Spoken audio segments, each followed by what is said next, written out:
कस्तूरीतिलकं ललाटपटले वक्षस्थले कौस्तुभं नासाग्रे वरमौक्तिकं गरदले वेणुकरे कङ्कणम् सर्वांगे हरिचन्दनं सुललितं कंठे च मुक्तावली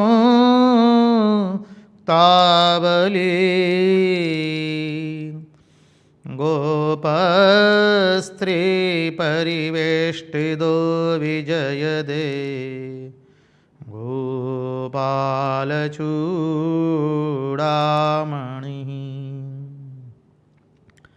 गोपालचूडामणिः।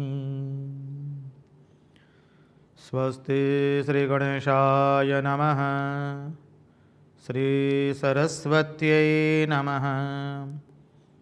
श्री गुरुभ्यो नमः।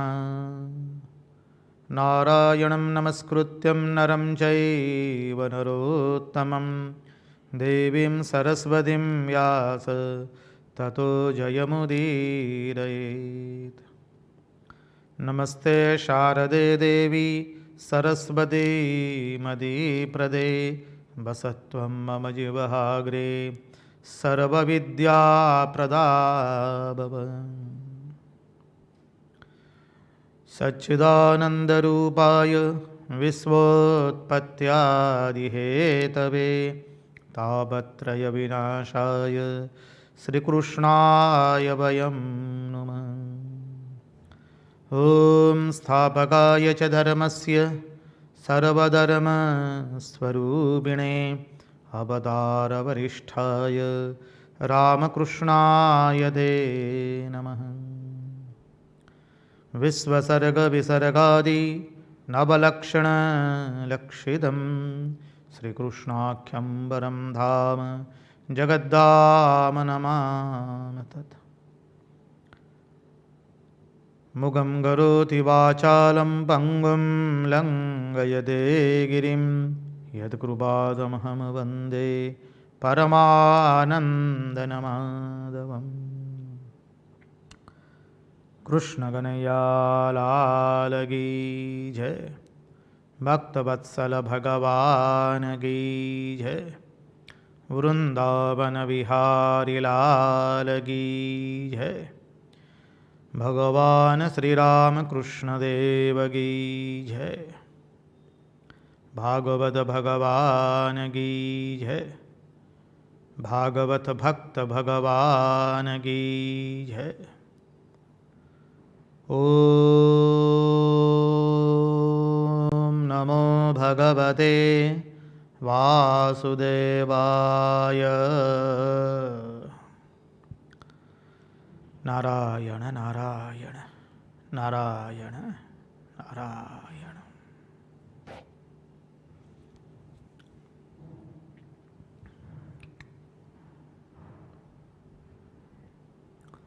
सर्वप्रथम हम पूज्यपाद आदि भवानंद जी महाराज के चरण कमलों में हमारे सश्रद्धेय प्रणाम निवेदित करते हैं। तत्पश्चात रामकृष्ण आश्रम राजकोट के अध्यक्ष पूज्यपाद स्वामी निखिलेश्वरन जी के महाराज के चरणों में हम हमारे सश्रद्धेय प्रणाम निवेदित करते हैं। उपस्थित पूज्यपाद स्वामी प्रभु सेवानंद जी महाराज एवं पूज्यपाद स्वामी शंकरेशानंद जी महाराज तथा अन्यान्य सन्यासी वृंद विरक्त वृंदों के चरणों में हमारे सश्रद्धेय प्रणाम निवेदित करते हैं।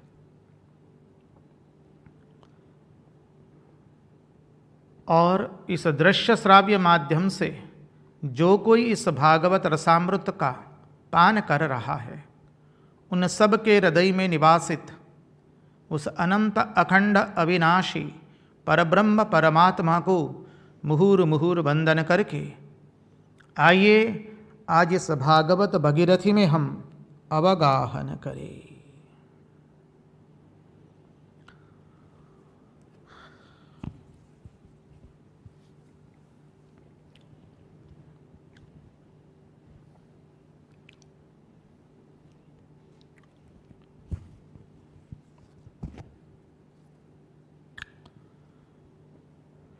नारायण नारायण नारायण नारायण। जिज्ञासु ने प्रश्न किया है। प्रश्न है, यदि कोई हमारे परिचित संबंधी मित्र यदि हमें ठगने के लिए आते हैं और हमारे दुरुपयोग करते हैं,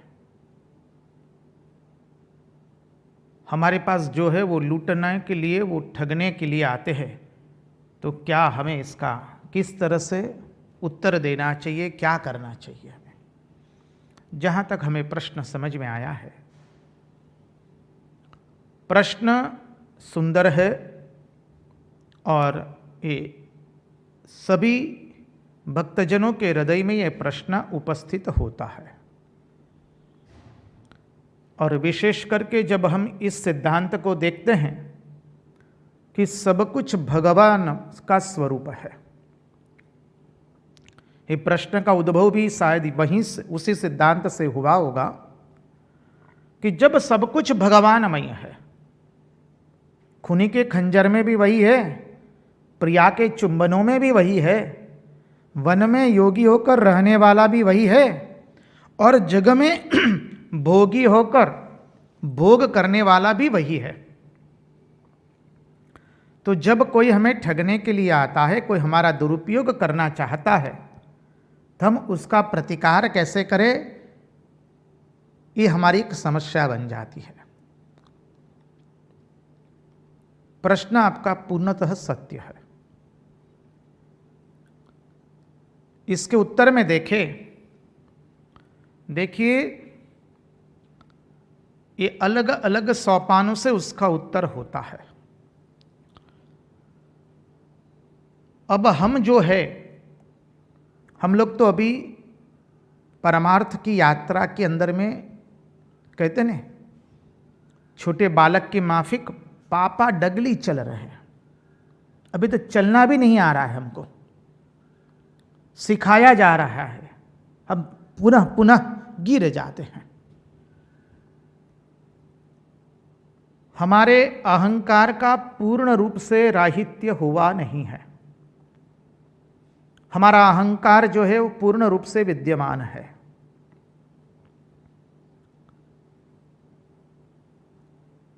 हमने सिद्धांत के रूप में देखा है कि सब में भगवान है,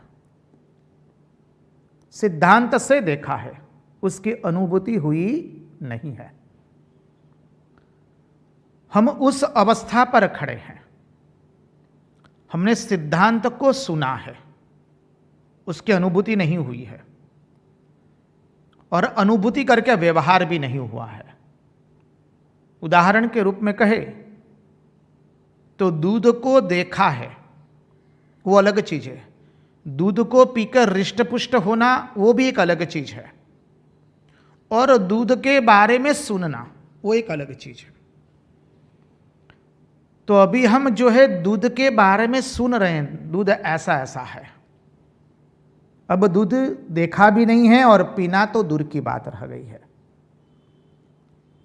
तो इस सिद्धांत मानी इस अवस्था पर हम खड़े हैं और हमने सिद्धांत सुन लिया कि सब में भगवान है। तो कोई हमें ठगने आए, हमारा दुरुपयोग करने आए, तो कैसे उसका प्रतिकार करें? अवश्य प्रतिकार करना है। समझिए, जब चोर रूप ईश्वर आता है तो पुलिस रूप पुजारी बनकर के उसकी पूजा करनी पड़ती है। जब ठग रूपी भगवान आते हैं तो बुद्धि रूपी पुजारी बन करके उस ठग रूपी भगवान को सबक सिखाना पड़ता है। जब दुराचार रूपी भगवान आते हैं तो सदाचार का अवलंबन करके और उस जिस भाषा में समझे उस भाषा में समझा करके उस ईश्वर की पूजा करनी है। क्योंकि अभी हम सिद्धांत को सुने हैं, सिद्धांत की अनुभूति नहीं हुई, सिद्धांत में प्रतिष्ठित नहीं हुए, हमारा अहम पूर्ण रूप से विद्यमान है। उदाहरण के रूप में लेना है तो कौरव सेना और पांडव सेना खड़ी है। श्री कृष्ण को अर्जुन ने कहा कि मैं इन लोगों को क्यों मारने जाऊं, मुझे राज्य बाज्य कुछ नहीं चाहिए। वो केशव मुझे भिक्षा पात्र दे दो, मैं आराम से अपनी भिक्षा करके निर्वाह कर लूंगा।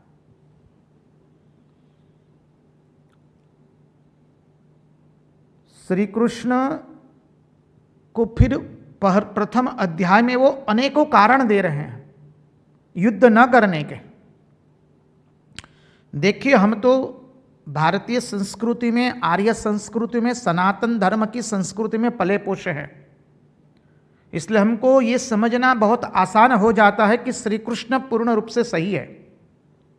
पाश्चात्य सभ्यता की कोई व्यक्ति जब प्रथम बार गीता पढ़ती है और उसमें जब अर्जुन की इस मनोदशा का वर्णन आता है और बाद में जब श्री कृष्ण उसे कहते हैं कि उठाओ हथियार और इन लोगों को मारो, तब वो निश्चित रूप से कहता है कि ये तकलीफ ये श्री कृष्ण में ही है, ये श्री कृष्ण ही उकसा रहा है। बाह्य दृष्टि से पूर्णतः यह लगता है, क्योंकि गूढ़ार्थ की दृष्टि नहीं है। अर्जुन ने कहा कि मुझे भिक्षा पात्र दे दो, मैं चला जाऊंगा वन में, भिक्षा करके मेरा जीवन निर्वाह करूंगा, और युद्ध करने से तो फिर क्या होता है, वर्णशंकर प्रजा होगी, कितना कितना आप सब जानते हैं। प्रथम अध्याय में अर्जुन ने यह सब वर्णन किया है। श्री कृष्ण उसके उत्तर में कहते हैं, वो श्लोक आप सब लोग जानते हैं, स्वामी विवेकानंद उसके ऊपर विशेष रूप से प्रभाव डाले हैं। क्लैब्यम मास्म गम पार्थ नैतत्वयुपपद्यते क्षुद्रम हृदय दौर्बल्यम त्यक्तोतिष्ठ परंतप। ओ अर्जुन, तुम्हारी इस कापुरुषता को दूर करो।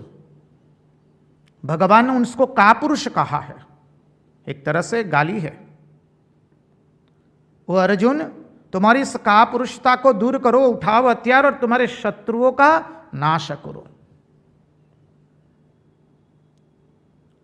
और अभी गीता का उपदेश शुरू नहीं हुआ है। गीता का उपदेश कब शुरू होता है? जब अर्जुन ने पूर्ण शरणागति ली है। कार्पण्य दोषोपहत स्वभाव पृच्छामि त्वां धर्म सम्मूढ़ चेता यश्रेयस्यान्निश्चितं ब्रूहि तन्मे शिष्यस्तेहं साधि मां त्वां प्रपन्नम। 7वां श्लोक। यहां पर अर्जुन ने पूर्ण रूप से शरणागति स्वीकार की है। अर्जुन कहता है धर्म क्या है, अधर्म क्या है, अब मैं समझ सकता नहीं हूं। पहले अध्याय के अभी तक के श्लोक में वो कहता है कि वर्णशंकर प्रजा पैदा होगी, ये होगी, वो होगी। अपनी जड़ बुद्धि से जो कुछ वो सोच रहा है उसको श्री कृष्ण के सामने प्रस्तुत कर रहा है।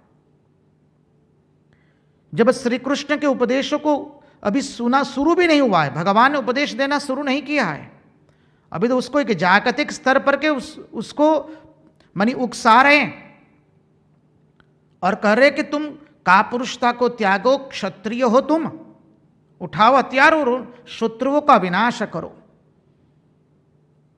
जब उसकी बुद्धि ने कह दिया धर्म क्या है, अधर्म क्या है, मैं नहीं जानता हूं, हे केशव मैं पूर्ण रूप से तुम्हारी शरण स्वीकार करता हूं, तब जाके भगवान ने गीता का उपदेश किया। अब समग्र गीता जो है उसका उपदेश पूर्ण होने के बाद अर्जुन ने कहा ना करिष्ये वचनम तब, और भगवान ने कहा उठाओ हथियार और मारो। उसको ऐसा नहीं कहा कि वो सब स्वरूप है तुम छोड़ दो इसको। गीता के इस मर्म को हमें समझना है। जो जहां खड़ा है वहां से उसको धर्म की शुरुआत करनी है। अब कौरव रूपी ईश्वर आए तो पांडव रूपी अर्जुन बन करके, पांडव रूपी पंच भ्राताओं बन करके उसकी पूजा करनी है। भगवान ने पितामह भीष्म को भी नहीं छोड़ा है, आचार्य द्रोण को भी नहीं छोड़ा है। इसलिए श्री कृष्ण ने अर्जुन को कहा था स्वधर्मे निधनम श्रेय परधर्मो भयावह। स्वधर्म में मृत्यु अच्छी है, लेकिन दूसरे के धर्म का अवलंबन करके उसका अनुसरण करना वो तो सबसे खराब चीज है। तो आप गृहस्थ है, हमारा अहंकार है, हमने पूर्ण तत्व के बारे में सुना है, उसको देखा नहीं, अनुभव नहीं किया है। इसलिए क्या करेंगे, जब कोई हमें ठगने के लिए आता है तो अवश्य उसका प्रतिकार करना है। इसलिए श्री रामकृष्ण देव ने कहा कि भक्त बनना है लेकिन मूर्ख बनना नहीं है। श्री रामकृष्ण देव ने अनेक उदाहरण से समझाए। इस स्वधर्म जो सिद्धांत है वो समझना कठिन है, उसमें दो मत नहीं। आज चलिए थोड़ा बिंदु निकला है तो उसके पर भी चर्चा कर लेंगे, क्योंकि यही धर्म की वर्णन अभी कन्हैया की इस लीला में भी आने वाला है। अब देखिए, श्री रामकृष्ण देव ने दूसरा उदाहरण देते हुए कहा कि एक सांप था जो सबको डस रहा था, सब लोग उसके भय से ग्रस्त थे। एक महात्मा एक दिन उस रास्ते से जा रहा था, लोगों ने कहा महात्मा जी मत जाइए, वहां पर विषैला सांप है, आपको डस देगा। महात्मा ने कहा मुझे चिंता नहीं, मैं जानता हूं मंत्र। महात्मा उस जगह पर आए, विषैला दंश सर्प उनको डसने के लिए आया। महात्मा ने कहा अरे तू काहे को सबको डसता है, ले ये मंत्र, इसका जप करना तुम। महात्मा ने मंत्र दिया, सर्प ने उसका अनुष्ठान शुरू किया, साधना, उसमें सत्वगुण का उदय हुआ। अब वो किसी को डसता नहीं है, किसी को दंश नहीं देता है। तो गांव वालों को पता चल गया। एक दिन सर्प को उन्होंने बहुत मारा पीटा, कस के इतना मारा पीटा कि वो बेहोश हो गया। लोगों ने सोचा ये मर गया। थोड़ी देर के बाद सर्प में थोड़ा भान आया तो धीरे धीरे धीरे अपने गृह में जाकर के छुप गया, और जब कोई नहीं रहता था तब चुपकी से निकलता था और कुछ पन्ने खाकर फिर वापस अपने निवास में आ जाता था। कुछ दिनों के बाद महात्मा जी उसी रास्ते से निकले तो लोगों ने कहा कि महाराज वो तो मर गया सर्प। तो महात्मा कहे नहीं मर सकता है, हमने मंत्र दिया है। महात्मा गए, उस मंत्र का उच्चारण किया, सर्प निकला, गुरु को प्रणाम किया तो देखा तो एकदम कृशकाय हो गया था। महात्मा ने पूछा ने अरे तेरी ऐसी दशा किसने की? बोले नहीं सब ठीक ही है। बोले नहीं तुम याद करो, अब सर्प में इतना सत्व गुण आया था कि वो भूल ही गया था कि गोप बालकों ने, वो गांव वालों ने मुझे इतना मारा था। याद किया तो बोले हाँ हाँ बहुत पहले एक बार गांव वालों ने बहुत मुझे मारा था। अरे उनमें उनका क्या कसूर, मैं तो पहले बहुत दस्ता था, तो उनको मालूम नहीं है कि मैंने वो अपना स्वभाव छोड़ दिया है, इसलिए उस दिन मुझे उन्होंने बहुत पीटा। तो बाद में थोड़ी देर के बाद मेरा चेतन आया, बस तब से ऐसा शरीर हो गया है। तो महात्मा ने कहा कि अरे मैंने तुझे दसने के लिए ना कहा था, फूंफने के लिए ना नहीं कहा था। समझिए कि श्री रामकृष्ण देव इसकी इस उक्ति का बहुत सुंदर गुणार्थ है। हम पहले भी हम लोग चिंतन कर चुके हैं। श्री रामकृष्ण देव की एक भी उक्ति को सामान्य मत लीजिए, ये बाहर से सामान्य दिखती है, हम पुनः पुनः उसका उच्चारण करेंगे। गलती ऐसा मत कीजिए। श्री रामकृष्ण देव की उक्तियां बहुत सरल है समझने में, ये हमारा सबसे बड़ा ज्ञान है यदि समझते हैं तो। श्री रामकृष्ण देव की एक एक उक्ति में वेदांत इतना भारोभार निहित है, जितना अध्ययन करेंगे उसके गूढ़ार्थ में प्रविष्ट होंगे उतने अद्भुत अद्भुत रत्न पैदा होने वाले हैं। ये देखिए शास्त्र किसे कहते हैं, स्वामी विवेकानंद ने भी बताया, दो प्रकार के साहित्य है। एक प्रकार का साहित्य क्या है, जो उच्च आदर्श को अत्यंत निम्न स्तर पर ले आता है, और दूसरा साहित्य है जो मनुष्य को उच्च आदर्श की ओर अग्रसर करता है। उच्च आदर्श को निम्न स्तर पर ले आया मानी क्या हो गया, ये सामान्य साहित्य। अर्थ उत्पन्न मानी कैसे अर्थ का निवेश करना, संपत्ति का निवेश करना, आज के समाचार पत्र ये सब और अन्यान्य सब जो आते हैं, सामायिक मासिक जो भी बोलना है सब बोलिए। जगत में जगत की जिसमें चर्चा है, भोगों की चर्चा है, वासनाओं की चर्चा है, वो साहित्य आप एक बार पढ़ेंगे, दो बार पढ़ेंगे, फिर पुनः पुनः पढ़ने की इच्छा नहीं होगी। वर्तमान पत्र भी आप कितनी बार पढ़ेंगे? कोई कोई हरि के लाल होते हैं, कहते हैं ना कपाल फूटे, जब भी देखो सारे दिन वो अखबार पढ़ते रहते हैं। हमारे गुजराती में कहे छे देवना दीदेला छे बधा, रात्रि 12 वागे मळेला। देव के दिए हुए हैं रत्न, ये रात को 12 बजे मिले थे। तड़पदी भाषा का प्रयोग है।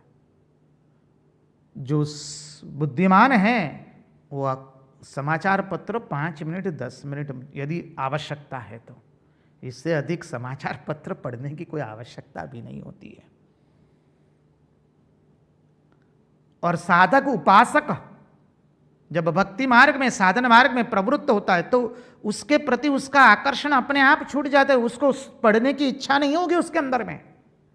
अरे ठीक है भाई, समाचार पत्र जान लिया क्या हो रहा है अगल बगल में, थोड़ा जान लिया, आपको उद्योग करना है, कार्यालय में पहुंचना है, रहना है, तो थोड़ा जान लिया 5-10 मिनट के लिए, इससे अधिक क्या है। तो ऐसा साहित्य जो हमारे मन को निम्न गति पर पहुंचाता है, उससे पढ़ने की इच्छा नहीं होती है। और दूसरा साहित्य क्या है, उसको जितना पढ़ेंगे उसके गूढ़ार्थ में हम प्रविष्ट होंगे, वो हमारी उतनी ही उन्नति करेगा। उसका जितना अध्ययन करेंगे हम लोग, प्रस्थानत्रयी, वेद, रामायण, महाभारत, श्रीमद्भागवत, पुराण, शास्त्र, सब कुछ, रामकृष्ण कथामृत, स्वामी विवेकानंद साहित्य, संत महापुरुषों का साहित्य, भक्तमाल से लेकर सब साहित्य, वैष्णव साहित्य से लेकर सब, कोई बाकी नहीं। उसका हम जितना अध्ययन करेंगे उतना ही उसमें से विविध विविध रत्न पैदा होते जाएंगे, निकलेंगे। अध्यात्म साहित्य की यही विशेषता है, उसके अंदर में हम जितनी डुबकी लगाएंगे हर बार उसका नया नया अर्थ हमारे सामने प्रस्तुत होगा। ऐसा नहीं कि रामकृष्ण कथामृत एक बार पढ़ लिया महाराज समझ गए, जी ना, कुछ समझे ही नहीं। उसमें भीतर में और डुबकी लगाओ, और डुबकी लगाएंगे।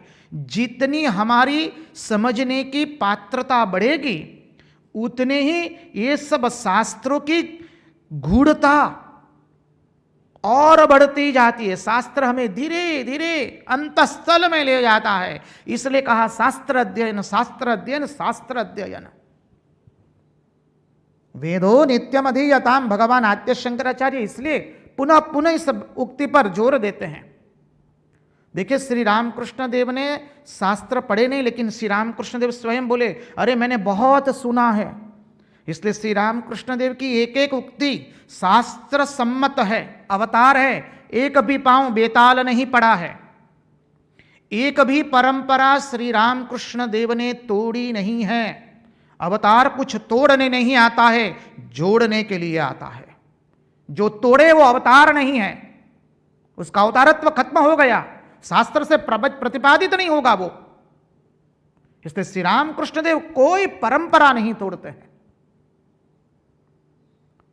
देखिए, उदाहरण से समझना है तो वही श्री रामकृष्ण देव ब्राह्मण वंश में पैदा हुए हैं। अपने बड़े भाई के साथ है कलकत्ता के अंदर में, बड़े भैया ने मछुआरन के द्वारा प्रस्थापित मंदिर का पुजारी पद स्वीकार किया है।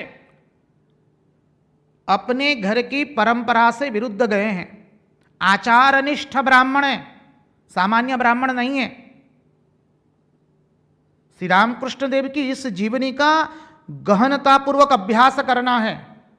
मन में जो आया वो बोल देना, शास्त्र सम्मत बात बोलना है, शास्त्र से असम्मत बात का स्वीकार नहीं करना है।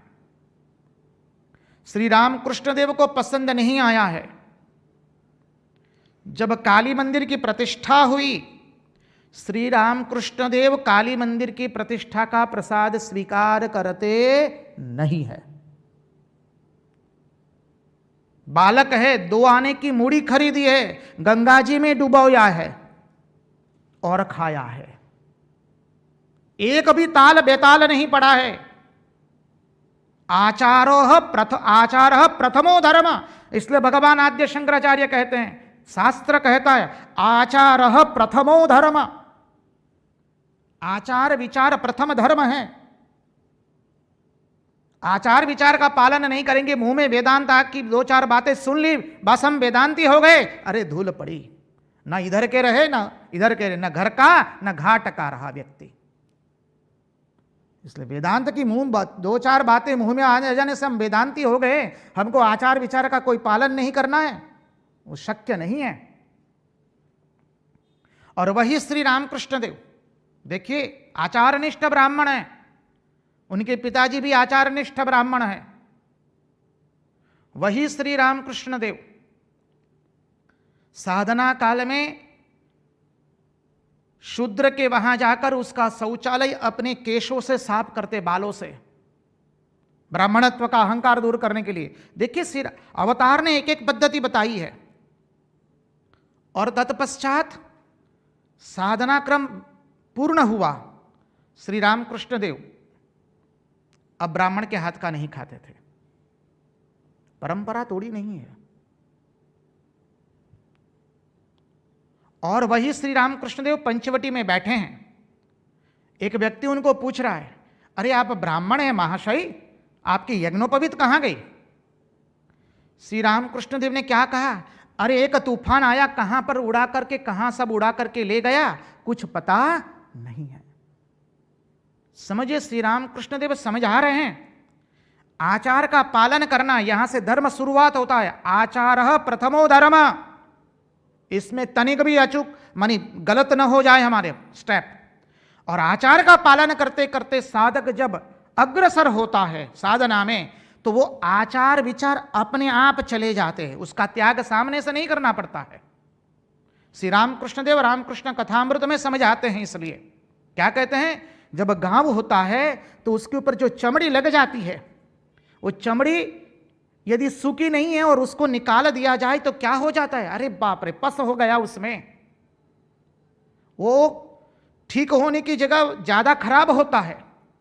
लेकिन वो चमड़ी यदि अपने आप सूख गई धीरे धीरे, और वो अपने आप गिर जाती है बाद में, तो आचार विचार को छोड़ना नहीं, वो अपने आप चले जाएंगे। श्री रामकृष्ण देव ने अपने जीवन से बताया है। इसलिए आचारः प्रथमो धर्म, इसलिए स्वधर्मम निधनम श्रेय। श्री कृष्ण ने अर्जुन को कहा कि हथियार उठाओ और कौरवों का विनाश करो। वही श्री कृष्ण उद्धव जी को कहते हैं, जाओ बद्रिकाश्रम और तपस्या करो। जैसा साधक है वैसा उपदेश दिया गया है, ये समझना है।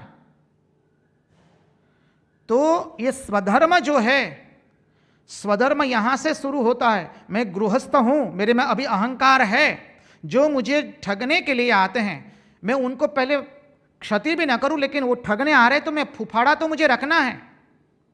उसके बाद आपको अपनी संपत्ति का, अपने स्व का रक्षण करने के लिए जो कुछ अनिवार्य वो सब करना है। तो आप कहेंगे महाराज जो आप कह रहे हैं भागवत का सिद्धांत सब में भगवान है, तो उसका दर्शन कैसे करें? अरे जो कह रहे हैं कि इसके सामने इस तरह से व्यवहार करना है, उसमें भी तो भगवान है ना भाई। श्री रामकृष्ण देव इसलिए दूसरा उदाहरण देते हैं, हाथी नारायण का। गुरु ने शिष्य को कहा कि सब में नारायण है। अब शिष्य जा रहा है रास्ते में समिधा लेने के लिए, सामने से हाथी आ रहा है। हाथी पागल हो गया है, सब लोग कह रहे हटो हटो, लेकिन शिष्य हटा नहीं। तो हाथी ने क्या किया, उसको सूंड में उठा करके फेंक दिया। शिष्य अचेतन हो गया, संध्या पर्यंत आया नहीं। गुरु गृह में वापस गुरु शोध में निकलते हैं, आते हैं देखा शिष्य अचेतन है, मंत्र से उसको चेतन करवाया। पूछा तेरी ऐसी अवस्था किसने की? तो बोले गुरु आप ही ने तो कहा था सब में नारायण है।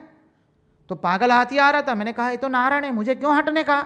तो हाथी ने क्या किया, सूंड में मेरे को भर करके फेंक दिया, इसलिए मैं अचेतन हो गया।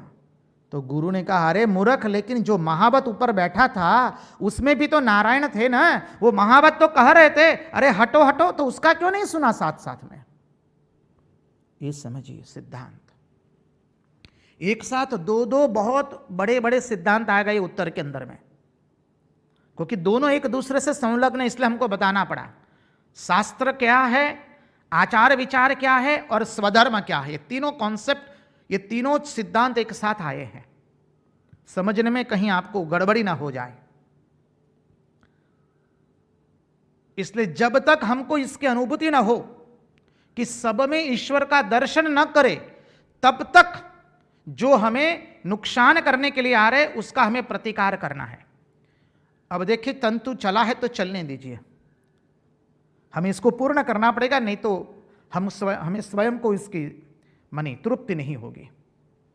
श्री रामकृष्ण देव रामकृष्ण कथामृत में दूसरा उदाहरण देते हैं। संत किसे कहते हैं, महात्मा किसे कहते हैं, और धर्म का वो चरम उत्कृष्ट सिद्धांत है। देखिए एक महात्मा गंगा जी में जैसे स्नान करने गए तो देख रहे हैं एक बिछी आकर के उनको डसता है। महात्मा अचेतन हो जा रहे हैं, वो गए और बिछी नदी के जल में भास रहा था, तो महात्मा ने उसको बचाया। जैसे बिच्छू को बचाया, बिच्छू ने दंश दिया, महात्मा अचेतन हो गए और धीरे धीरे फिर बिच्छू वापस नदी में जा रहा है। तब तक महात्मा का चेतन आ गया। महात्मा देख रहे बिच्छू वापस नदी में जाएगा तो डूब जाएगा, फिर वापस महात्मा उसको बचाने जाते हैं। फिर बिच्छू ने दंश दिया, फिर महात्मा अचेतन हो गए, फिर बिच्छू नदी में प्रविष्ट हो रहा है, तब तक महात्मा में चेतन आया, फिर उसको बचाया। ऐसा 3-4 बार हुआ। दूर किनारे पर एक व्यक्ति देख रहा था, वो आकर के महात्मा को कहता है, अरे आप क्या कर रहे हैं, जो आपको इतना दंश दे रहा है उसी को आप बचा रहे हैं। महात्मा ने उत्तर दिया, बिच्छू अपना स्वभाव नहीं छोड़ता है तो मैं मेरा स्वभाव कैसे छोड़ूं। ये धर्म की चरमोत्कृष्ट अवस्था है। धर्म की कभी हम परिभाषा के ऊपर में चर्चा करेंगे। धर्म के 3 से 4 सोपान है, समझ लीजिए। सर्वोत्कृष्ट सोपान है कि जहां अहंकार का पूर्ण रूप से राहित्य हो गया, जो हमारा अनिष्ट करे उसका भी हमें इष्ट करना है। इस धर्म की सर्वोत्कृष्ट अवस्था का है ये उदाहरण। अब ये उदाहरण सीधे गृहस्थ अपने जीवन में उतारने जाएगा। साधक उपासक जब तक पूर्ण कक्षा पर नहीं पहुंचा है, उसके पहले इस सिद्धांत को अपने जीवन में उतारने जाएगा तो वो धर्म का गलत अर्थ समझा है, अपने स्वधर्म से वो विच्युत हुआ। परिणाम क्या होगा, न धर्म का पालन हुआ न स्वधर्म का। जीवन अतो भ्रष्टति ततो भ्रष्टति हो जाता है। ऐसा नहीं करना है। हम जहां खड़े हैं वहां से हमारे धर्म स्वधर्म समझ करके उसका पालन करना है। तो अभी तो हमने इस सिद्धांत के बारे में सुना है, और जब कोई हमारा अनिष्ट करने आए तो हमें उसका प्रतिकार करना है, फूफाड़ा रखना है। पहले उत्तर तो यह हो गया। तात्पर्य यह है, जैसे जैसे हम साधना मार्ग में प्रगति करते जाएंगे, उत्तरोत्तर हमारी बढ़ोतरी होगा, वैसे सत्वगुण का अधिक उदय होगा, और जितना सत्वगुण का अधिक उदय होगा धीरे धीरे ये वृत्तियां शांत होने लगेगी। बाद में कोई अनिष्ट करेंगे तो भी हम उसका इष्ट करने जाएंगे। वो धर्म का सर्वोत्कृष्ट सोपान है। तब क्या लगेगा, सब में वो ईश्वर है, कोई ईश्वर से बाकी नहीं है। लेकिन जब शुरुआत करते हैं तो ब्राह्मण जो है वो अपने स्वधर्म का पालन करे, वेदाध्ययन करे, अध्ययन अध्यापन करे, क्षत्रिय राजा पृथ्वी का पालन करे, प्रजा का पालन करे, क्षत्रिय प्रजा की रक्षा करे, वैश्य व्यापार वाणिज्य एक सब करे, और शूद्र सबकी सेवा करके अपने स्वधर्म का पालन करके अग्रसर होना है। तो चलिए, आशा करते हैं उत्तर मिला होगा, प्रश्न की मीमांसा हुई होगी। हम तो अब आगे चले। आज आगे की अद्भुत लीला है। आओ, हमारा नीलमणि आगे की क्या लीला कर रहा है। देखिए, हमारे नीलमणि ने जो ब्राह्मण पत्नियों को अद्भुत आशीर्वाद दिए। नीलमणि ने जब गोप बालकों को भेजा और गोप बालक दौड़े दौड़े गए ब्राह्मण पत्नियों के पास, और ब्राह्मण पत्नियों ने जहां सुना कि श्री कृष्ण आए हैं, और वो तुरंत दौड़ी दौड़ी आती है, सब व्यंजन लेकर के, सब भोग्य सामग्री लेकर के। 4 प्रकार की भोज्य सामग्री थी, भक्ष्य भोज्य पेय चोष्य, अनेकों प्रकार के व्यंजन लेकर के आई। अब देखिए, भगवान की ओर जाने का रास्ता क्या है, भगवान की लीला कथा का श्रवण करना। ये ब्राह्मण पत्नियों ने भगवान श्री कृष्ण की लीला कथा का श्रवण किया था, समझिए। इसलिए श्रवण करते करते वृत्ति भगवदाकार बनी है। इसलिए जहां गोप बालक कहते राम और कृष्ण आए, बस कुछ सुना नहीं, स्वजनों का त्याग किया, प्रियजनों का त्याग किया, संतानों का त्याग किया और दौड़ी है, और दौड़ करके श्री कृष्ण के पास पहुंच गई और प्रपन्न बनी है। श्री कृष्ण के पांव का पंजा पकड़ा है, कल देखा हमने, और श्री कृष्ण को कहा अब हम वापस जाने वाली नहीं है। भगवान ने जब कहा कि वापस चले जाइए, तो कहती कन्हैया कैसी बात करते हो, तुम्ही ने तो वेद के रूप में घोषणा कही है कि है न स पुनरावर्तते, छांदोग्य उपनिषद में आता है, जो भगवान के पास आता है उसकी फिर पुनरावृत्ति होती नहीं है। हम तुम्हारे पास आए, वापस जाने के लिए नहीं आए हैं। यहां हमें एक बहुत सुंदर प्रसंग याद आता है रंगवदूत महाराज की जीवनी से। रंगवदूत महाराज, उन्होंने बहुत सुंदर पत्र लिखे, पत्र मंजूषा नाम की उनकी सुंदर पुस्तक प्रकाशित हुई है। उस पत्र के अंदर में उनके जो मित्र थे उनको बहुत सुंदर पत्र लिखा है, भाई अंबालाल करके, और लिख रहे नर्मदा में भी पूर आया है, बाढ़ आई है, समझिए। नर्मदा किनारे उन्होंने तपस्या की है, श्री क्षेत्र नारेश्वर के अंदर में नर्मदा में भी बाढ़ आई है और अंतर में भी बाढ़ आई है। गुजराती शब्द बोलूं, नर्मदाમાં પૂર આવ્યું છે અને અંતરમાં પણ પૂર્ણ રૂપથી પૂર આવ્યું છે। ખબરદાર જો કોઈ આવ્યું તો ઘસડીને મહાસમુદ્રમાં લઈ જઈશ, જેથી પુનરાગમનનું નામ નહીં લે। नर्मदा में भी बाढ़ आई है, अंतर में भी बाढ़ आई है, खबरदार इस वक्त कोई आया तो घसीट के उसे महासमुद्र में मैं ले जाऊंगा, ताकि पुनरागमन का नाम न ले। महाराज कहते इस बार खबरदार, इस वक्त कोई आया है मेरे पास तो उसे मैं घसीट करके महासमुद्र में ले जाऊंगा। कौन सा समुद्र? अरे जहां से पुनरागमन होता नहीं है। जीव को जहां से फिर जन्म मृत्यु के चक्कर में वापस पुनरपि जननम पुनरपि मरणम पुनरपि जननी जठरे शयनम, वो दुख को सहन करना पड़ता नहीं है। महाराज कहते जो कोई इस वक्त हमारी शरण में आएगा उसे घसीट करके महासमुद्र में ले जाऊंगा। सामान्य चीज नहीं है। संत कहिए उनको, परम महात्मा कहिए, अवतार कहिए, जो कहना है कहिए, वो आपकी तकलीफ है। ब्रह्मेति परमात्मेति भगवान इति शब्दयते। इस बार कोई आया है मेरे पास तो उसे मैं घसीट करके महासमुद्र में ले जाऊंगा, ताकि जीवन में फिर उसको जन्म मृत्यु के चक्कर में आना न पड़े। इसलिए महाराज कहते हैं, अपने पत्रों में लिखते हैं, अरे अवधूत के पास जो लूटना है वो लूटने के लिए कोई आता नहीं है। सब लोग चाहते हैं उनकी मिट्टी के नलिए सोने के बन जाए। अवधूत के पास जो लूटना है वो लूटने के लिए कोई आता नहीं है। इसलिए कहा है, होए कोई प्यासा, होए कोई प्यासा, आवो अमीर सप वीवा, અહીં છે अक्षय घरना दीवारे। यदि कोई प्यासा है तो आ जाओ, हम यहां पर ले आयो आप उससे, हमारे पास तो अक्षय घर के दीप प्रज्वलित है। समझिए, तो श्री कृष्ण यहां पर यही उक्ति कह रहे।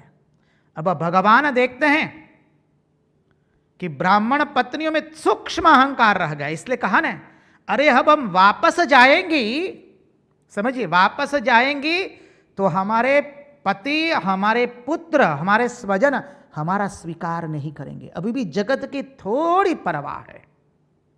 यह अति सूक्ष्माति सूक्ष्म है, सामान्य नहीं है। हमारे धरातल पर से ब्राह्मण पत्नियों की तुलना मत कीजिए मानव। To know the divinity we must be divine. दिव्यता को समझने के लिए हमें स्वयं को दिव्य बनना पड़ेगा। ब्राह्मण पत्नियों की अवस्था बहुत उच्च कक्षा की है, इसलिए भगवान ने खड़े होकर कह दिया है, अरे जाओ अब से तुम हमारी हो। भगवान ने कह दिया, हमारा नीलमणि ने कह दिया, जाओ तुम अब से हमारी हो चुकी हो। क्या अद्भुत है। आओ, अब वही ब्राह्मण देवता जो यज्ञ कर रहे थे, ब्रह्म देवता कहते हैं हमारे यहां तो, अपनी परंपरा में तो ब्राह्मण को श्रेष्ठ माना गया है। विष्णु सहस्त्र नाम में आता है, भगवान को ब्राह्मण अति प्रिय है, ब्राह्मण प्रिय।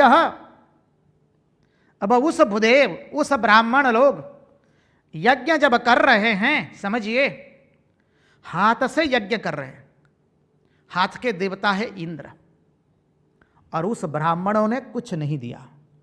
भगवान कहता है इस इंद्र से अच्छा तो हमारा वृंदावन का, हमारे व्रज का एक वृक्ष अच्छा है, जो हमें फल भी देता है, मूल भी देता है, छाव भी देता है, हम जो चाहे वो हमको देता है। भगवान ने कहा, यहीं से गिरिराज धरण की लीला बनी है।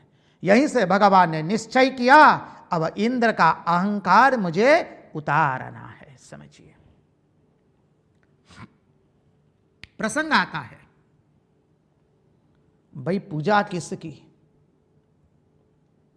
पूजा इंद्र की कि गोवर्धन की? देखिए, वेणुगीत के अंदर में 18वें श्लोक के अंदर में गोपिकाओं ने बहुत सुंदर शब्द प्रयोग किया है। उद्धव जी को हरिदास कहा है, धर्मराज युधिष्ठिर को भी हरिदास कहा है, लेकिन गोवर्धन को हरिदास वर्य कहा है। गोवर्धन इन सब से ऊपर में है। क्यों? क्योंकि गोवर्धन के ऊपर में भगवान के श्री चरण पड़े हैं। गोवर्धन भगवान को जल देता है, सरोवर के किनारे पर बिठाता है, फल देता है, छांव देता है, पुष्प देता है। भगवान की षोडशोपचार से गोवर्धन पूजा करता है। समझिए, जिसको भगवान का स्पर्श हो गया वो जड़ भी चेतन हो जाता है, और जिस चेतन को भगवान का स्पर्श नहीं हुआ वो चेतन होकर के भी जड़ ही रहता है। वो जड़ ही है, वो फिर चेतन नहीं है। गिरिराज को भगवान का स्पर्श हुआ है, इसलिए गिरिराज चेतन है। समझिए, आचार्य महापुरुष कितना सुंदर तरीके से गुढ़ार्थ से हमको समझा रहे। ओ मानव, इसका चिंतन करो। गिरिराज को चेतन हुआ है, चेतन हो गया क्योंकि भगवान का स्पर्श हुआ है। उसने भगवान की षोडशोपचार से पूजा की है।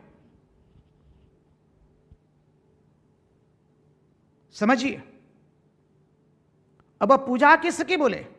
जड़ की चेतन की? अरे देखिए, भक्ति शास्त्र में कुछ जड़ होता ही नहीं है, सब कुछ चेतन है। जड़ कुछ है ही नहीं। जड़ चेतन का पार्थक्य तो जो स्थूलता पर खड़ा है उसके लिए है, जो निम्न इंद्रियों पर अवस्थित है उसके लिए जड़ चेतन का पार्थक्य है। जो उच्च अवस्था में स्थित है उसके लिए जड़ चेतन का पार्थक्य नहीं है। श्री रामकृष्ण देव ने कहा ना, अरे कोशाकुशी भी चैतन्य हो गया। समझिए, उसके लिए जड़ चेतन का पार्थक्य नहीं है। यहां पर इस गोवर्धन लीला में भगवान बताते हैं क्या किया भगवान ने? जड़ चेतन का जो भेद था उसको भगवान ने दूर किया है इस लीला के अंदर में। उतना ही नहीं, इस लीला के अंदर में भगवान अपना भगवत स्वरूप पूर्ण रूप से प्रकट की है। भगवान किसे कहते हैं? जिसमें 6 गुण हैं, ऐश्वर्य, वीर्य, यश, श्री, ज्ञान एवं वैराग्य।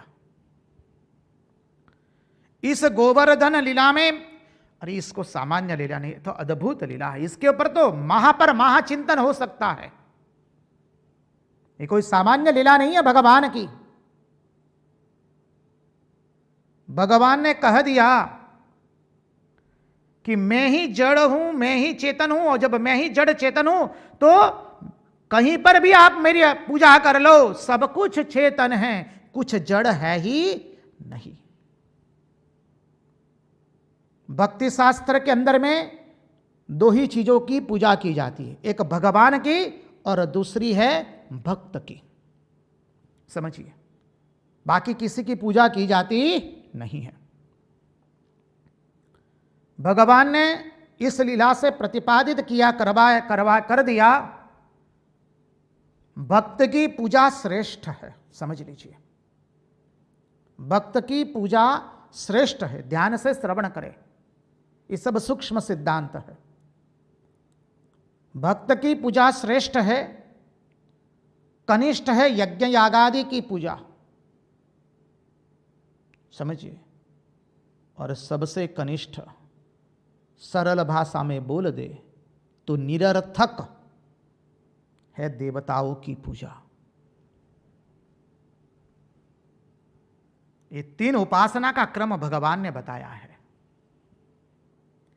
देखिए, इन देवताओं की पूजा का जो है, इंद्र का अहंकार चूर्ण किया है। आएगा प्रसंग में हम देखेंगे, नंद बाबा इंद्र देवता के प्रसन्न करने के लिए यज्ञ कर रहे थे, मानी इंद्र की पूजा हो रही थी। यहां भगवान ने देवताओं की पूजा बंद करवाई है। क्यों? भगवान कहते या तो भगवान की पूजा करो या भक्त की पूजा करो। पूर्व मीमांसा में सिद्धांत आता है, पूर्व मीमांसक लोग उन्हें देवताओं का विग्रह बना करके इनकी पूजा का विधान किया इत्यादि बहुत विस्तृत रूप से किया है पूर्व मीमांसकों ने। भगवान ने कहा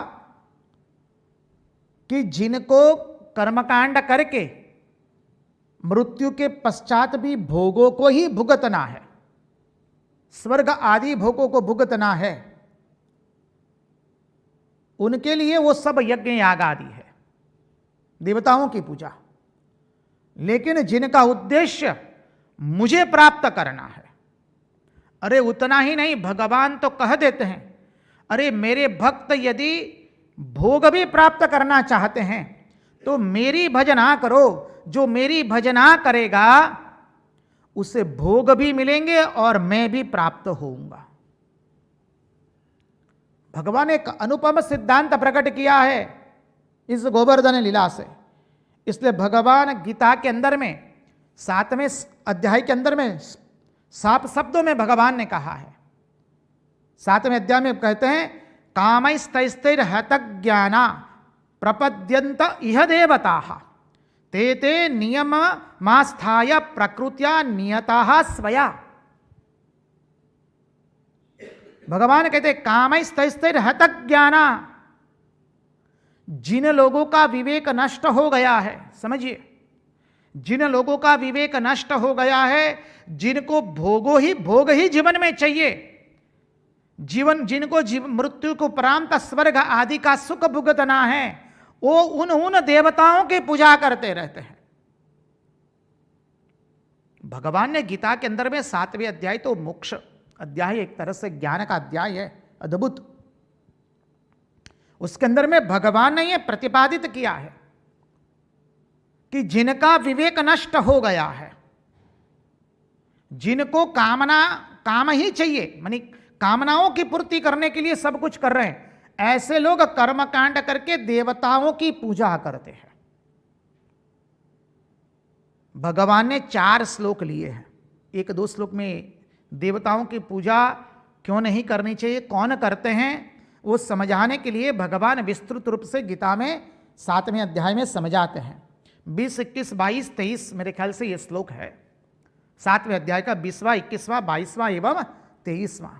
और अंतिम श्लोक के अंदर में तो भगवान ने बहुत सुंदर कहा है, अंतवंतुम फलम तेषाम तद भक्त्याल्पमेधसाम देवान देव यजो यान्ति मद भक्ता यान्ति माम अपि। ये तो बहुत अद्भुत कह दिया भगवान ने इस श्लोक के अंदर में। भगवान कहते हैं जो लोग देवताओं की उपासना करते, देवताओं की भजना करते हैं, उनको क्षणिक फल मिलता है कुछ समय तक। देखिए, अब देवताओं की जो उपासना करते हैं, ये देवताएं क्या है वो भी समझना पड़ेगा।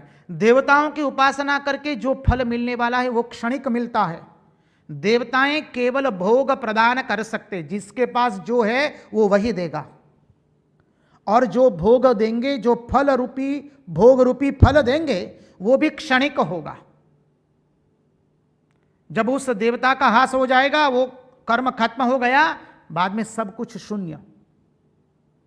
इसलिए भगवान ने इस श्लोक के अंदर में जो अंतिम पद मानी कहा है, मद भक्त्या यान्ति माम अपि, मद भक्त्या यान्ति माम अपि, इसमें साधन भक्त है, साध्य है यान्ति माम अपि। मेरे भक्त जो भोग को भी प्राप्त करना चाहते हैं, उनको भोग तो मिलते हैं, उपरांत मैं स्वयं उनको प्राप्त हो जाता हूं। यदि आप देवताओं को भजेंगे खाली, तो वही भोग ही मिलेंगे और अंत में हमारा ही सर्वनाश होगा। लेकिन यदि आप मेरी भजना करेंगे, इस सिद्धांत को प्रतिपादित करने के लिए भगवान ने एक गोवर्धन धारण किया, इंद्र की पूजा बंद करवाई है। आप लोगों को समय मिले तो 7वां अध्याय का इस श्लोक पर आप लोग चिंतन कीजिए। हम तो संक्षिप्त में अभी बताएंगे कि मद भक्त्या यान्ति माम अपि, भगवान कहते हैं जो मेरी भजना करते हैं उनको भोग तो मिलते हैं, मैं स्वयं प्राप्त होता हूं। उदाहरण के रूप में समझे तो एक राजा था, उसकी कतिपय रानियां थी। अब राजा कोई दूसरे राजा के निमंत्रण पर उस देश में जा रहा है, तो राजा ने अपनी रानियों से पूछा, अच्छा तुम्हारे लिए क्या लाऊं क्या लाऊं। सब रानियों को जो जो भोग चाहिए थे, जो जो चीजें मंगवानी थी, उन्होंने वो कह दिया, ये लाना। ठीक है। अंत में राजा जो है, वो जो सबसे छोटी रानी थी उसके पास आया और राजा ने कहा, बताओ हम जा रहे हैं विदेश, तो आपके लिए क्या लाए। रानी ने कहा, हमें कुछ नहीं चाहिए, हमें तो आप ही चाहिए, बस आप सकुशल क्षेम कुशल लौट आए, इससे अतिरिक्त हम कुछ नहीं चाहते हैं, बस।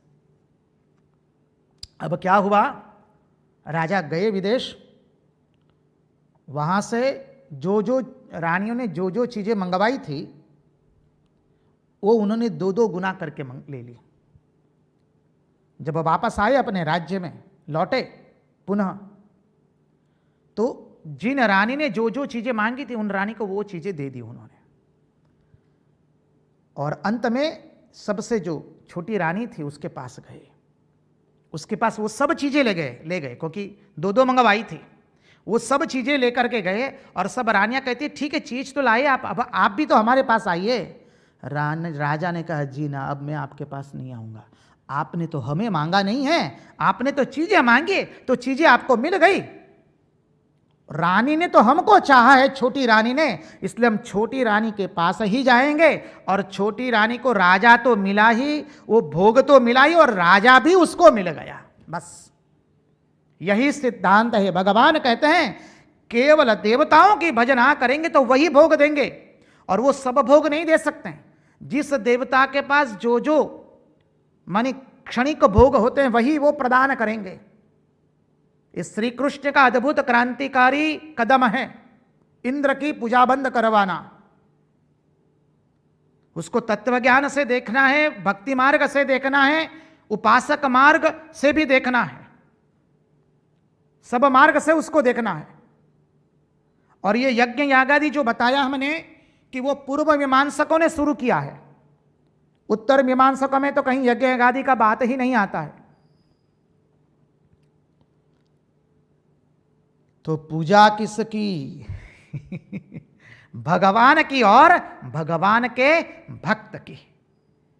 अब गिरिराज तो भगवान का भक्त है, उसके ऊपर तो भगवान के श्री चरण पड़े हैं, इसलिए भगवान कहते पूजा करनी है तो इंद्र की मत पूजा करो, देवताओं की मत पूजा करो, आओ मेरे भक्त की पूजा करो। भक्त सिद्धांत से बताते हैं। और भगवान स्वयं कहते हैं, समझिए, शैलोस्मि, मैं स्वयं पर्वत बना हूं। इसलिए यहां पर गोवर्धन पूजा में पूजक भी भगवान है और पूज्य भी भगवान है। जिसकी पूजा हो रही है वो भी भगवान श्री कृष्ण स्वयं है, जो पूजा कर रहा है वो भी भगवान स्वयं है। पूजक और पूज्य एक बन गए हैं। यजमान भी वही है, पुजारी भी वही है और पूज्य भी वही है। दृष्टा, दृश्य और दर्शन सब एक बन गए हैं। ये कोई सामान्य लीला नहीं है, गोवर्धन लीला। देखिए, भक्ति मार्ग के अंदर में कोई काम्य कर्म नहीं आता है। जितने हम भक्ति मार्ग में आगे आगे मानी हमारी वृद्धि होगी, हम उपासक बनेंगे, साधक बनेंगे, परमार्थ की यात्री बनेंगे, तो हम भगवान से कुछ मांगेंगे नहीं। अरे हम तो कन्हैया को प्रेम क्यों करते हैं? ताकि कन्हैया कोई हमारा काम कर दे क्या? अरे धूल पड़ी उस प्रेम में, हम तो कहेंगे। हमें वो प्रेम प्रेम मंजूर नहीं है। प्रेम तो विशुद्ध प्रेम होता है। कन्हैया को हम प्रेम किस लिए कर रहे हैं?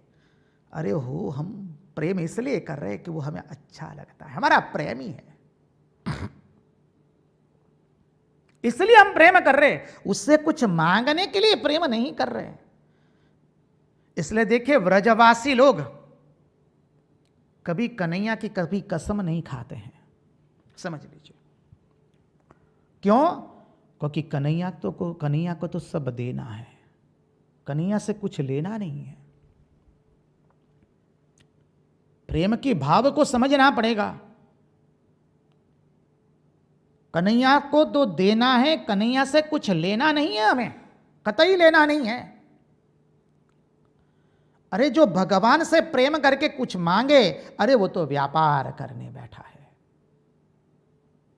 हम व्यापारी नहीं है, हम बनिया बुद्धि वाले नहीं है। यहां तो हम केवल देने आए, और देंगे कितना? श्री कृष्ण को जी भर भर के देंगे, समझिए। क्योंकि जो कन्हैया ने दिया है वो उसी को हम दे रहे हैं। जो प्रेम उसने हमको दिया है, उस प्रेम से उसकी भजना कर रहे हैं। वो प्रेम रूपी चंदन लगाएंगे, प्रेम रूपी जल से उसके चरणारविंद को हम धोएंगे, और प्रेम रूपी जल से उसके चरण धोकर प्रेम रूपी माला उसको अर्पण करेंगे, प्रेम रूपी वस्त्र पहनाएंगे, प्रेम रूपी सौंदर्य का पान करेंगे। यहां सब कुछ प्रेममय है, इसके अतिरिक्त और कुछ नहीं है। जहां भगवान से कुछ लेने की इच्छा हो गई, बस वो प्रेम नहीं रहा, शुद्ध प्रेम नहीं रहा।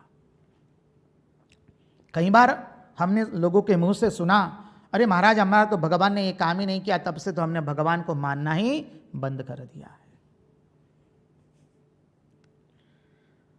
अरे भाई, तुम मानते थे क्यों? क्योंकि तुम्हारा कुछ काम बन जाए इसलिए।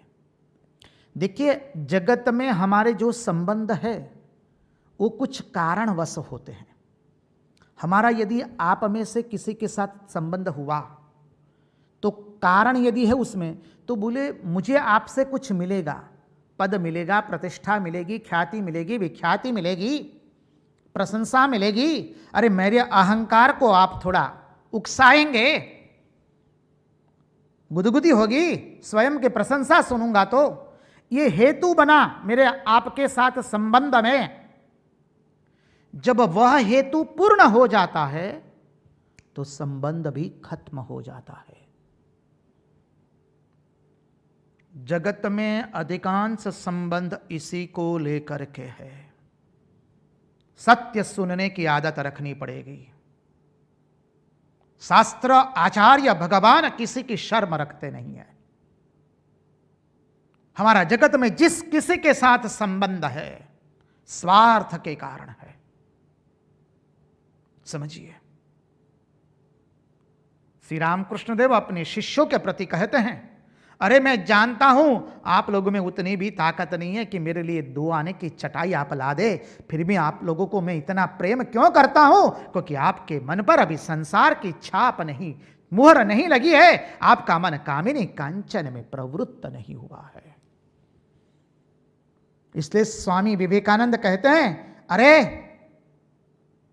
हमारे माता पिता ने हमें क्या प्रेम किया है, श्री राम कृष्णदेव ने जो प्रेम किया है, उनके प्रेम के सामने किसी का प्रेम नहीं टिक सकता है। इसलिए स्वामी विवेकानंद श्री रामकृष्ण के बारे में कहते, क्या कहते हैं, ही इज लव पर्सोनिफाइड। प्रेम का घनीभूत स्वरूप है श्री रामकृष्ण देव, क्योंकि अवतार ब्रह्म क्या है, स अनिर्वचनीय आनंद स्वरूप, स अनिर्वचनीय प्रेम स्वरूप, रसो वै सह। वही सिद्धांत श्री कृष्ण की प्रत्येक लीला में प्रतिफलित हुआ है। हम भगवान को प्रेम करते, प्रेम करने के लिए, लव फॉर लव सेक। वो घटना याद कीजिए, श्री रामकृष्ण देव की जीवनी से हमने चर्चा किया था इस घटना की। श्री रामकृष्ण देव पहले नरेंद्रनाथ दत्त को ही देखते रहते थे केवल।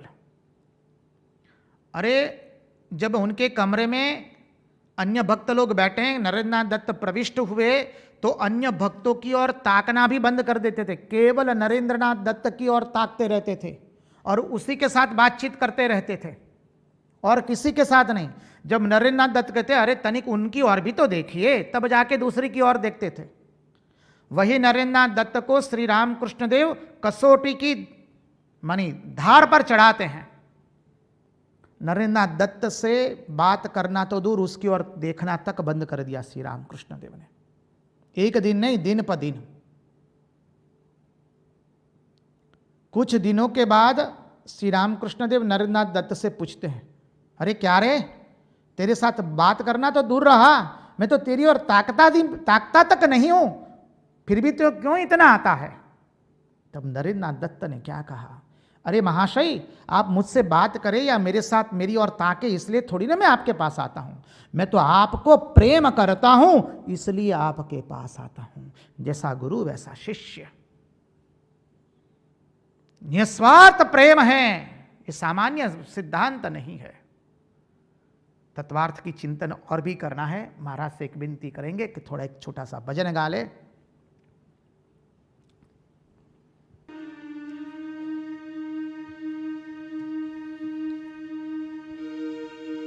बंसी वाला,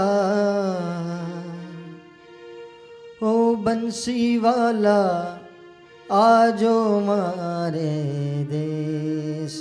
बंसी वाला आजो हमारे देश। तेरी सावरी सूरत हदवेश, बंसी वाला आजो हमारे देश।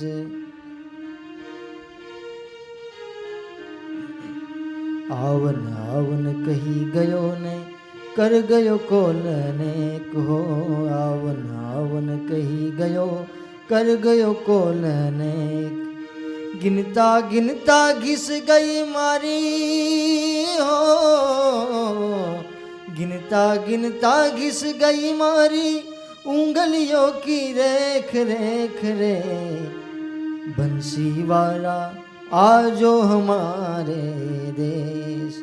बंसी वाला आजो हमारे देश।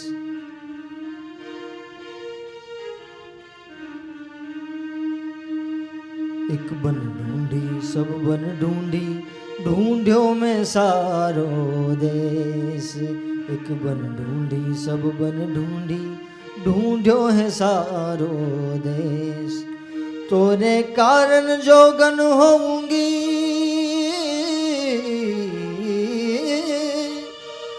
मैं जोगन होऊंगी, करूंगी भगवो वेश। बंसी वाला आजो मारे दे। बंसी वाला आजो हमारे देश।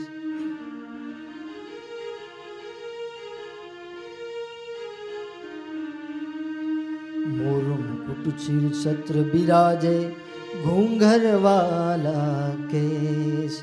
मोर मुकुट और सिर छत्र बिराजे, घूंघर वाला केश। मीरा के प्रभु गिरधर लागू हो,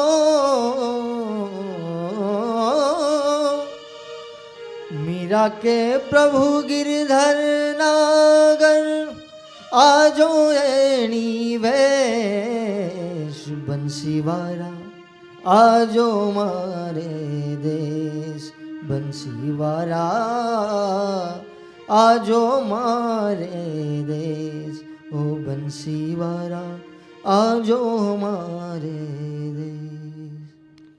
कृष्ण कन्हैया लाल की जय।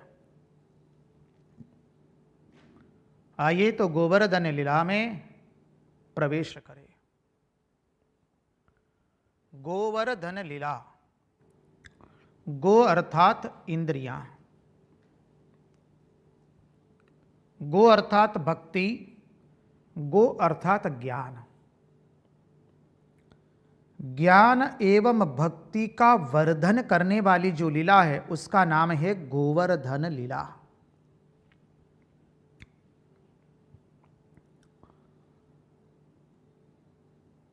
ज्ञान और भक्ति का वर्धन कैसे होता है?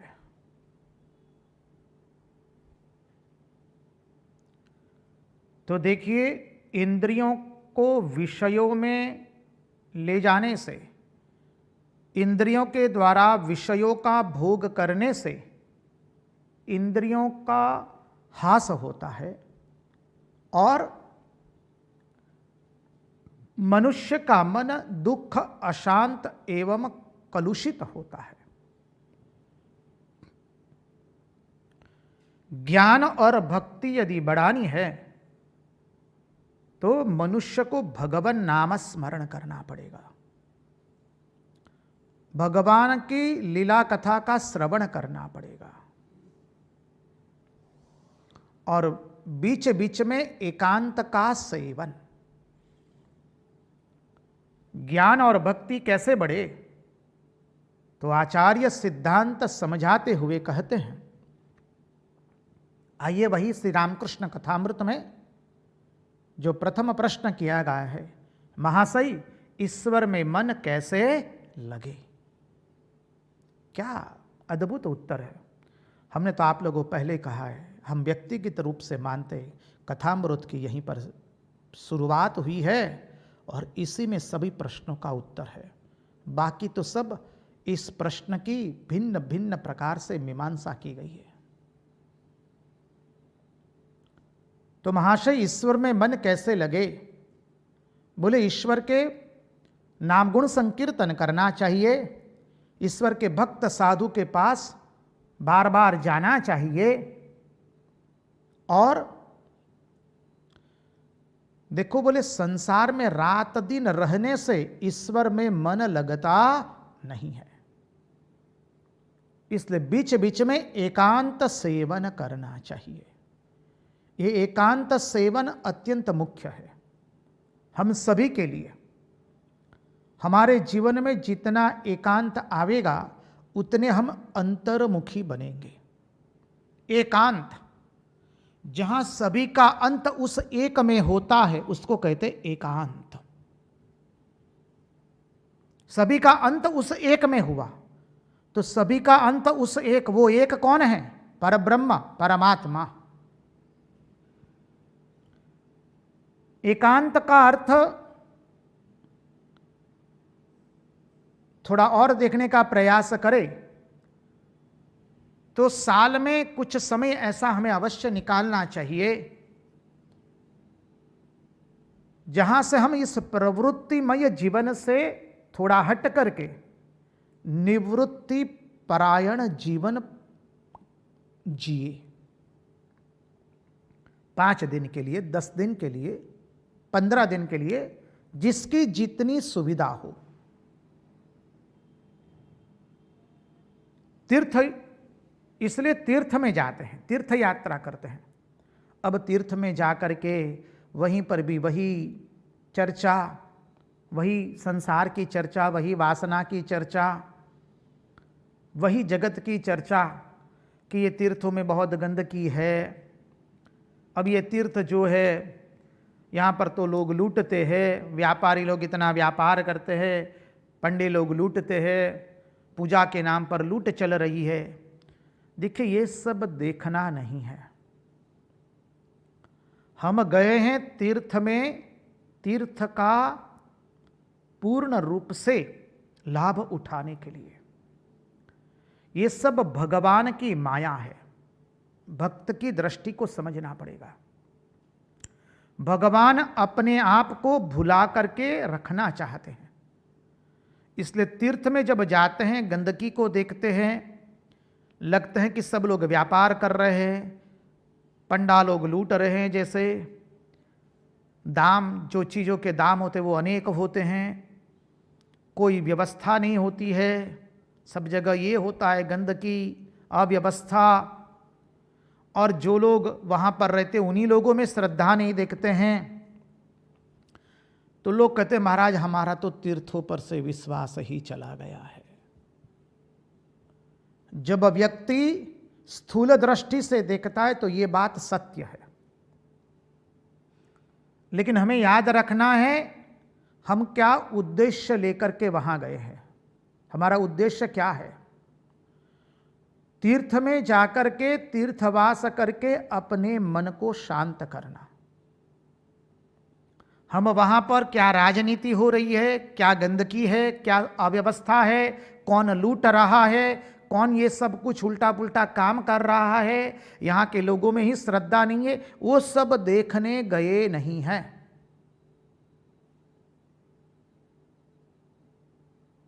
वहां राजनीति की चर्चा करने गए नहीं हैं।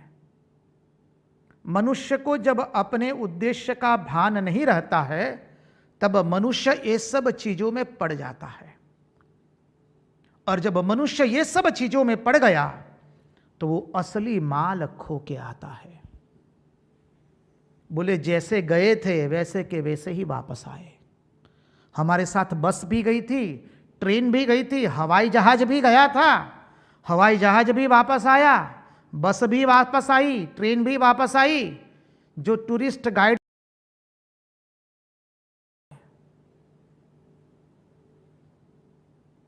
बोले कहते ने साधु का तुमड़ा चारों धाम घूम के आया फिर भी कड़ुआ का कड़ुआ। गुजराती में कहते हीरो गोगे जय आयो। कोई फर्क नहीं पड़ा। देखिए भगवान अपने आप को छुपा के रखते हैं, वैसे तीर्थ भी अपने आप को छुपा के रखता है, और तीर्थ जागृत है। हम क्या बताए, एक सन्यासी महात्मा नैमिषारण्य क्षेत्र में कथा करते थे। वेदांत के महात्मा, भागवत प्रेमी, भागवत की अद्भुत कथा की उन्होंने। उनका नियम था, वो चक्र तीर्थ जो है नैमिषारण्य में गए होंगे जो लोग, वहाँ पर पता चलेगा जहाँ पर चक्र शांत हुआ था वहाँ पर एक सरोवर है, उसको चक्र तीर्थ सरोवर कहते हैं। उस तीर्थ में महात्मा जी अंतिम दिन स्नान कर रहे थे। अपने भक्त के साथ जब महात्मा बाहर निकले तो एक अत्यंत दरिद्र वेश में एक विप्र आया, और विप्र ने कहा हमको तुम्हारी कथा बहुत सुंदर लगी है, हम और एक बार तुम्हारी कथा करवाएंगे। अब महाराज को थोड़ा हुआ, सन्यासी महात्मा है, पहुंचे हुए महात्मा है, सामान्य महात्मा नहीं है, जिसका मन मुख एक करने का वो पूर्ण प्रयास करते हैं, ऐसे महात्मा। उनके चरणों में तो हम वंदन करते हैं।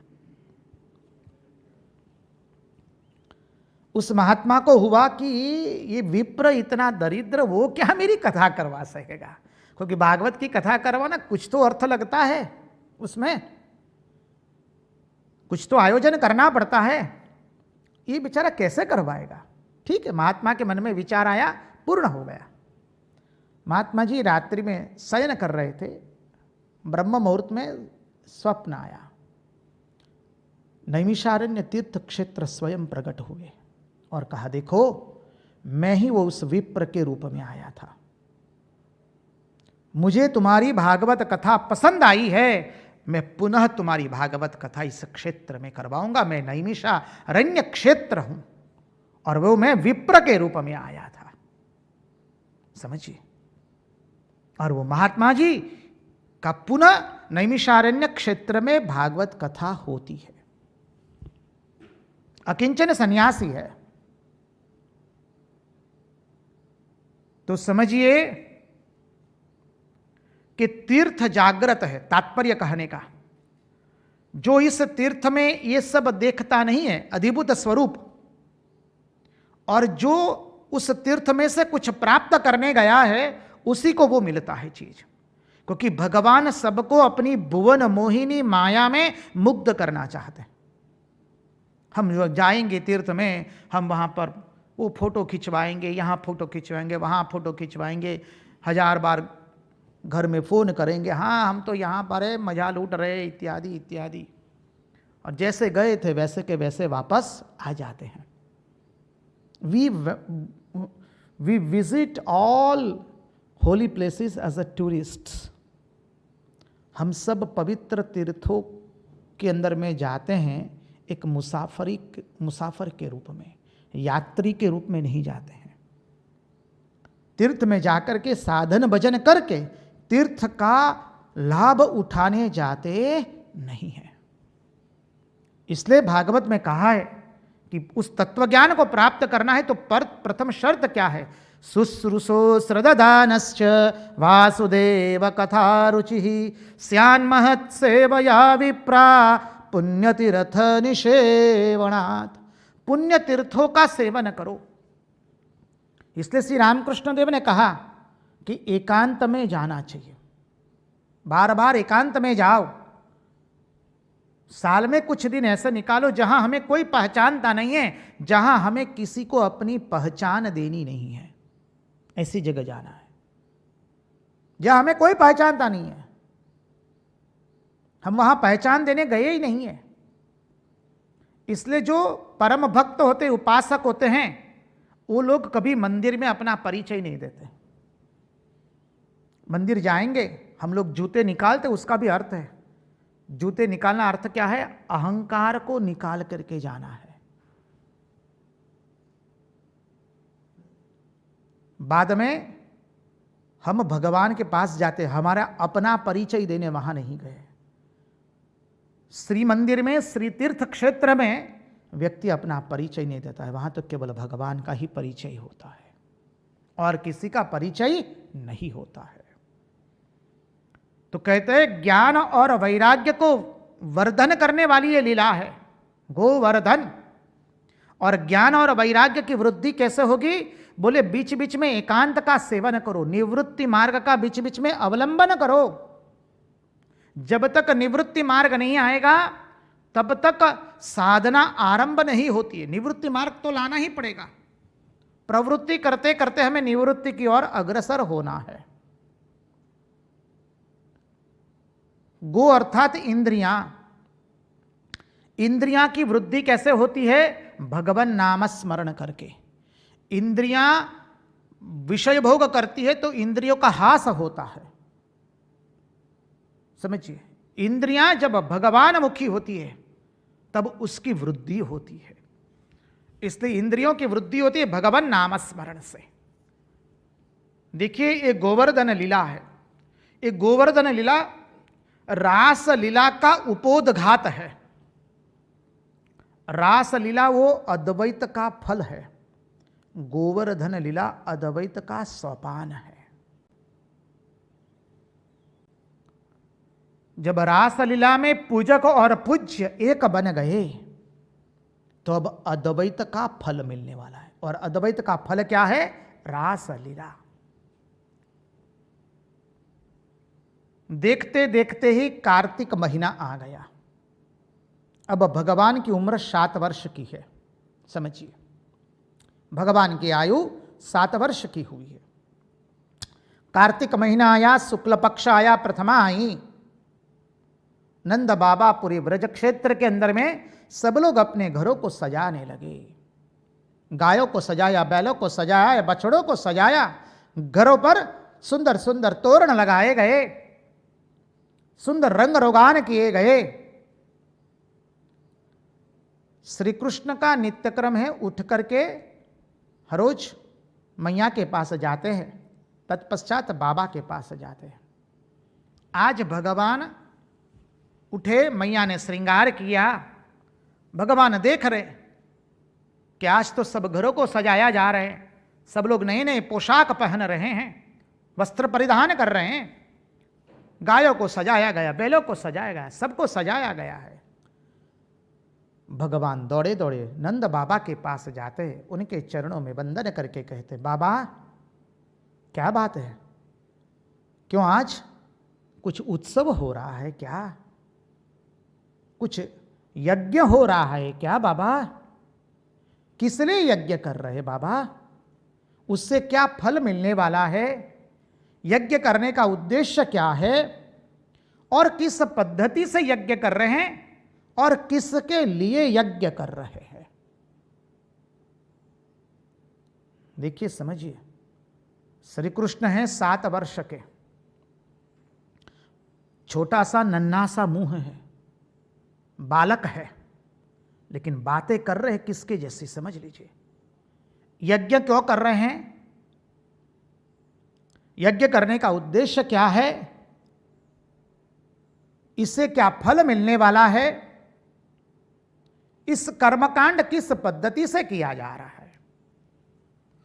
आचार्य बहुत भिन्न भिन्न दृष्टि से इस प्रश्नों का उत्तर हमें देते हैं। पहले देखें हम लोग यज्ञ क्या है। यज्ञ के अनेक अर्थ है। एक अर्थ होता है यज्ञ का, जो हमारे पास है वो परार्थ के लिए देना, उसका नाम है यज्ञ।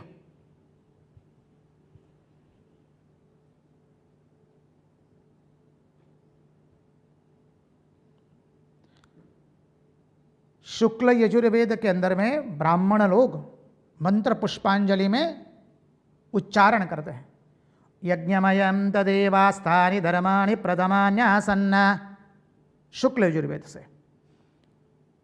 दत्त महामाला मंत्र में आता है यज्ञ क्या है, यज्ञमय जंतर देवा, बहुत सुंदर अर्थ है उसका, गुणार्थ में नहीं जाएंगे। सरल अर्थ से देखें तो यज्ञ जो है अपने पास जो कुछ है उसको परार्थ के लिए देना। देखिए जब हमारा ये जो शरीर है वो एक सतत यज्ञ कर रहा है, हमारे शरीर का अंग जो है वो सतत यज्ञ कर रहा है। कैसे? जैसे हम भोजन करने के लिए बैठते हैं तो हमने हस्त में कोर लिया, हाथ में कौर लिया, और वो हाथ जो है वो क्या करता है, जैसे ही हम कौर लेते हैं सीधा वो कौर हम मुख में रखते हैं। हाथ ऐसा नहीं कहता है कि ना मैं मुख को नहीं दूंगा, समझिए। हाथ ने जैसे ही कौर को अपने हाथ में लिया, हाथ तुरंत उस कौर को मुंह में डाल देता है। हाथ ने ऐसा नहीं कहा कि ना मैं अपने पास रखूंगा, मुख को नहीं दूंगा। और यदि हाथ अपने पास रखेगा तो क्या होगा, हाथ थक जाएगा, दर्द होगा, और वहीं पर फिर वो उसको लकवा मार देगा, अचेतन हो जाएगा। जो अपने पास है केवल हम अपने भोग के लिए रखते हैं तो दुर्दशा क्या होती है, वो हमें दुख, अशांति, क्लेश में ग्रसित कर देता है। तो हाथ ने कौर उठाया, मुंह में रखा, अब मुंह क्या करता है, तुरंत उसको आगे दे देता है। ये सिद्धांत हम देख चुके हैं भागवत के आगे के श्लोकों के अंदर में, इसकी पुनरावृत्ति है एक तरह से। मुंह ने तुरंत उसको गले के अंदर में डाल दिया, मुंह ने अपने पास नहीं रखा है, दांतों ने अपने पास नहीं रखा, तुरंत उसे नीचे उतारा। आगे की इंद्रियों ने क्या किया, उसको सीधे जठराग्नि में भेज दिया। जठराग्नि में क्या किया, उसका तप हुआ, मानी उसको उबाला गया, सरल भाषा में बोले तो। फिर उसके पश्चात हृदय में भेजा गया, हृदय में उसका शुद्धिकरण हुआ, और धमनियों के अंदर में रुधिर के द्वारा उसको भिन्न भिन्न धमनियों में प्रसारित किया गया। और जो अच्छा था, उपयोगी था, उतना रखा, बाकी को शरीर की इंद्रियों ने मल के द्वारा फेंक दिया बाहर। बस ये जो देह में है वही देश में आ जाए तो कल्याण हो गया। ये यज्ञ कार्य हो रहा है। हमारे देह की प्रत्येक इंद्रियां प्रत्येक समय देखे तो ये यज्ञ कार्य में प्रवृत्त है। हमारी देह की इंद्रियां हमें समझ आती है, तुम्हारे पास जो कुछ आए उसमें तुम परार्थ के लिए दो, बहुजन हिताय बहुजन सुखाय। इसलिए जो भागवत का सिद्धांत है, धर्मस्य या अपवर्गस्य नार्थोर्थायोपकल्पते नार्थस्य धर्मैकान्तस्य कामो लाभाय हि स्मृतः कामस्य नेन्द्रियर प्रीतिर लाभो जीवेत यावता जीवस्य तत्व जिज्ञासा नार्थो यश्चेह कर्म भी। अर्थ से धर्म की प्राप्ति होती है, अर्थ से धर्म का अनुसरण होता है, और काम कहां तक रखना है, जितना हमारे जीवन के लिए उपयोगी है उतना तक का। बाकी का क्या करना है, बहुजन हिताय बहुजन सुखाय के लिए उसको अर्पण कर देना है, वो है यज्ञ कार्य। अब यहां पर जो यज्ञ होने वाला है, श्री कृष्ण पूछते हैं प्रश्न कि यज्ञ किस लिए कर रहे हैं, किस उद्देश्य से कर रहे हैं, उससे क्या फल मिलने वाला है। देखिए यहां पर भगवान बताते हैं, कोई भी कर्म करने से पहले साधक के मन में, उपासक के मन में, भक्त के मन में यह प्रश्न आने चाहिए कि इस कर्म से मुझे क्या फल मिलने वाला है, क्या मेरा उद्देश्य ये कर्म करने का, इससे क्या फल मिलेगा, और इस कर्म को मुझे किस तरह से माने पूर्ण रूप से करना है। कर्म सूची बनानी पड़ेगी। ये 3 प्रश्न हमें हमारे जीवन में कर्म करने से पहले आने चाहिए। कर्म का उद्देश्य क्या है, इसके साधन पद्धति क्या है, और उसे किस तरह से हम पूर्ण रूप से अच्छी तरह से पूर्ण कर पाए। जो श्री कृष्ण ने नंद बाबा को ये प्रश्न किए, उसका उद्देश्य यह है, इसमें अद्भुत गूढ़ार्थ है, सिद्धांत निहित है, वो कल देखने का प्रयास करेंगे। आज यहीं पर कथा को विराम देते हुए कृष्ण कन्हैया लाल की जय, भक्तवत्सल भगवान की जय, वृंदावन विहारी लाल की जय, भगवान श्री राम कृष्ण देव की जय, सब संतन की जय, सब भक्तन की जय। ओम नमः पार्वती पतये हर हर महादेव हर।